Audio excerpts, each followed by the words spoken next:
You guys remember LA Noire? I don't know about you, but I love that game. I really enjoyed the story, but also solving those crimes as a grizzled detective. And in the last couple years or so, I've been trying to play similar games, like Judgment and Lost Judgment, spin-offs from the Yakuza series. A new game has come out recently, with the whole point being to solve murders that are procedurally generated in an open world that is fully simulated, and in this video, I will be talking about the pros of Shadows of Doubt, but I will also be talking about its biggest problem. Now, Shadows of Doubt does do three things really well.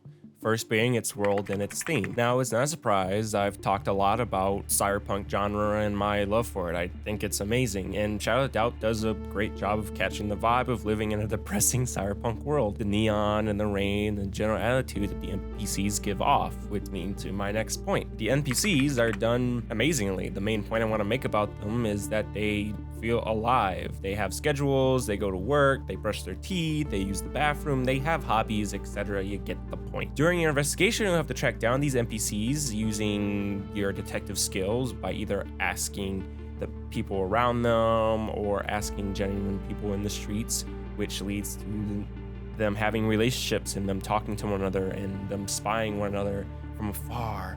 And that leads to the actual crimes of them having these relationships. Most of the time that these crimes happen, it will be due to somebody close to them.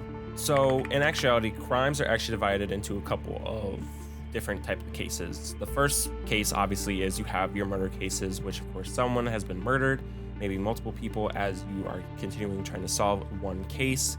Then you have the smaller type ones where you're more playing as like a private eye, where you're kind of tailing someone, maybe taking pictures, maybe you're destroying some of their property, or maybe you're just making a simple arrest. Now, all the crimes are basically puzzles. You're not just going to be told, hey, you need to go arrest this person. You actually need to figure out who you're trying to arrest. So it is a mystery in its own. So that was something that was nice, is that you kind of won't get bored of just doing simple tasks over and over and over again. However, this does lead to the biggest issue of Shadows of Doubt.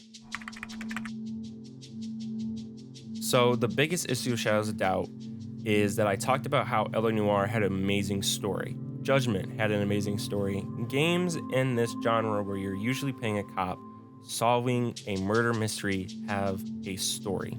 You're trying to figure out not only the whodunit, but the why-done it. And Shadow of Doubt is missing that part.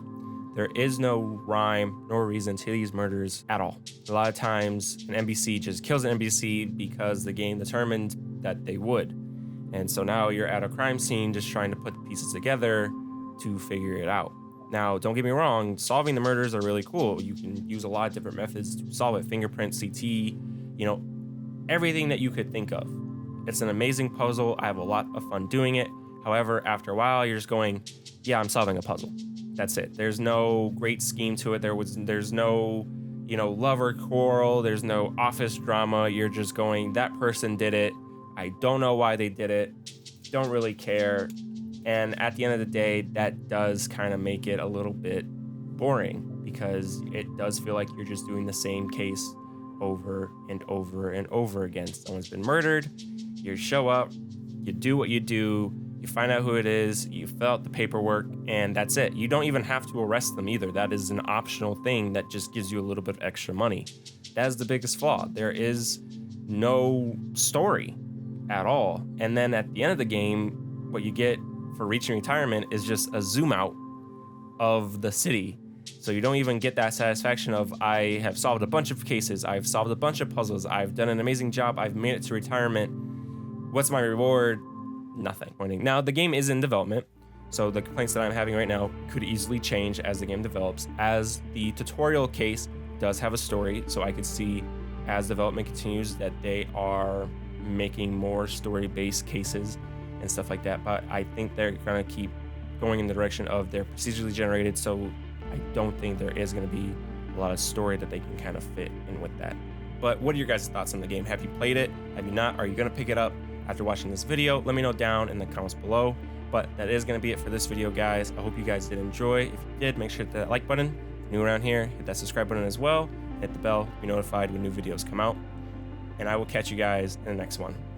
Bye-bye.